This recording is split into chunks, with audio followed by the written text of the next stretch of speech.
नमस्कार मंडळी, welcome back to law minded DNM and our IPR module wise series. आज आपला मॉड्यूल 2 चा पार्ट 6 आहे आणि या एक्सप्लेनरमध्ये आपण डिकोड करणार आहोत एक अतिशय महत्त्वाचा 13 mark exam question, pre Grant आणि पोस्ट ग्रँट ऑपोजिशन.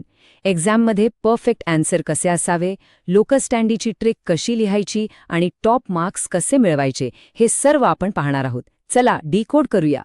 एक्झाममध्ये परफेक्ट मार्क्स मिळवण्यासाठी आपला आन्सर शीटचा ब्लूप्रिंट असा असेल: the democratic safeguard, pre grant opposition, post grant opposition, common grounds, the climax म्हणजे डॉक्टर बोस इलस्ट्रेशन आणि शेवटी कन्क्ल्युजन. चला पुढे जाऊया. पहिलं हेडिंग द्या, the democratic safeguard. Okay, let's dive into this. समजा पेटंट ऑफिसकडून चुकीतून एखाद्या फालतू इन्व्हेन्शनला पेटंट मिळाला, तर आम जनता त्याला कशी रोखू शकते? पेटंट ऑफिसमध्ये हजारो ॲप्लिकेशन्स येतात. एखादा खराब पेटंट पास होऊ नये म्हणून सेक्शन 25 हे पब्लिकला ऑपोजिशन म्हणजेच विरोध करण्याचा एक डेमोक्रॅटिक राईट देतं. हा कानूनचा एक डेमोक्रॅटिक सेफगार्ड आहे. याचे 2 स्टेजेस आहेत. दुसरं हेडिंग द्या, प्री ग्रँट ऑपोजिशन, सेक्शन 25(1). हा डिफेन्सचा पहिला स्टेज आहे. टायमिंगबद्दल बोलायचं झालंच तर हा ऑपोजिशन पेटंट ऑफिशियली ग्रांट होण्याच्या आधी फाईल केला जातो. सर्वात महत्त्वाचा पॉइंट इथे हा आहे की इथे लोकस स्टँडी हा एनी पर्सन आहे. म्हणजेच कोणीही कॉमन माणूस, स्टुडंट किंवा NGO हा ऑपोजिशन फाईल करू शकतो. त्याला स्वतःचा डायलेक्ट कमर्शियल लॉस किंवा कमर्शियल इंटरेस्ट दाखवण्याची अजिबात गरज नसते. एक्झाममध्ये हा पॉइंट स्ट्रॉंग करण्यासाठी Novartis AG versus union of India नक्की लिहा. ग्लिवेक या कॅन्सर ड्रगविषयी CPAA या NGOने एनी पर्सन रूलचा वापर करून प्री ग्रँट ऑपोजिशन फाईल केला होता आणि एक बॅड फार्मास्युटिकल पेटंट रोखला होता. हे दाखवते की हा रूल किती पॉवरफुल आहे. तिसरा हेडिंग द्या, पोस्ट ग्रँट ऑपोजिशन, सेक्शन 25(2).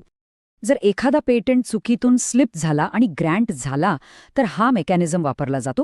पण लक्षात ठेवा, याची टाईमलाईन अतिशय स्ट्रिक्ट आहे. पेटंट ग्रँट झाल्यापासून फक्त 1 वर्षाच्या आत म्हणजेच 1 इयर विंडोमध्ये हा ऑपोजिशन फाईल करावा लागतो. जर ही डेडलाईन मिस झाली तर ती एक फेटल फ्लॉ ठरते आणि केस डायरेक्ट डिसमिस होते. तसंच या स्टेजला एक फॉर्मल ऑपोजिशन बोर्ड पण फॉर्म केला जातो. Now what's really interesting about this slide is या दोन्ही रूल्समधला फरक. प्री ग्रँटमध्ये एनी पर्सन चालतो, पण पोस्ट ग्रँटमध्ये लोकस स्टँडी बदलून फक्त पर्सन इंटरेस्टेड होतो.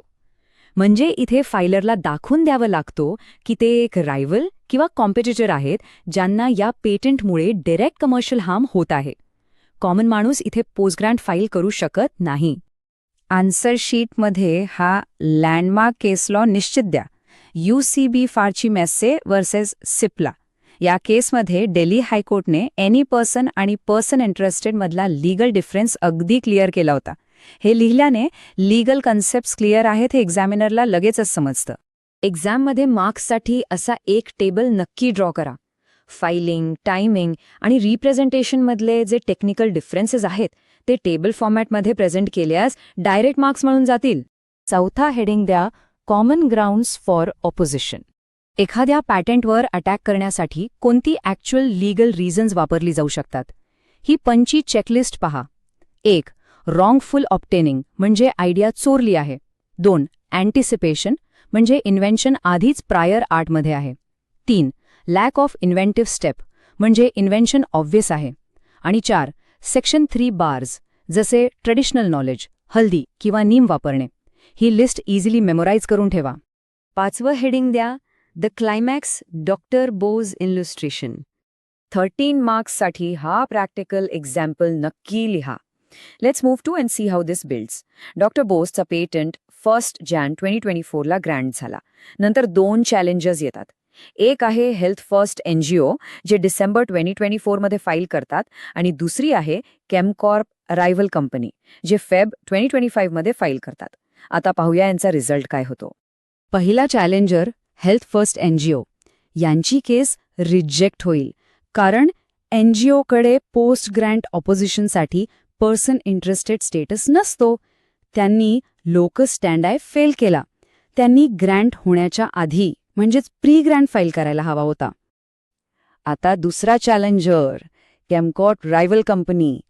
हे पर्सन इंटरेस्टेड आहेत, पण तरी यांची केस पण रिजेक्ट होईल, कारण त्यांनी फेब 2025 मध्ये फाईल केला, म्हणजेच 1 वर्ष डेडलाईन नंतर. स्ट्रिक्ट 1 वर्ष टाईमलाईन मिस केल्यामुळे हे टाईम बार्ड ठरते आणि डिसमिस होते. हे दोन्ही फेटल फ्लॉज परफेक्ट इलिस्ट्रेट करतात की कानून किती स्ट्रिक्ट आहे.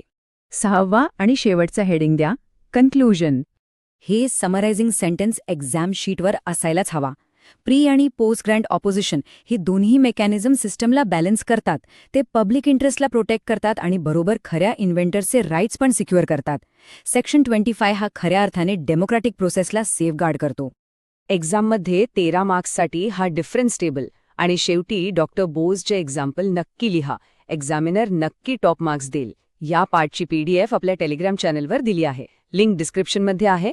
जर हा कन्सेप्ट क्लिअर झाला असेल तर या एक्सप्लेनरला लाईक करा, सबस्क्राईब करा आणि कमेंट्समध्ये सांगा पुढचा पार्ट लवकर आणू का. आता शेवटी एक विचार करण्यासारखा प्रश्न. जर टाईमलाईन आणि लोकस्टँडीमध्ये इतकी स्ट्रिक्टनेस नसती तर आपल्या इनोव्हेशन सिस्टमचा काय झाला असतं.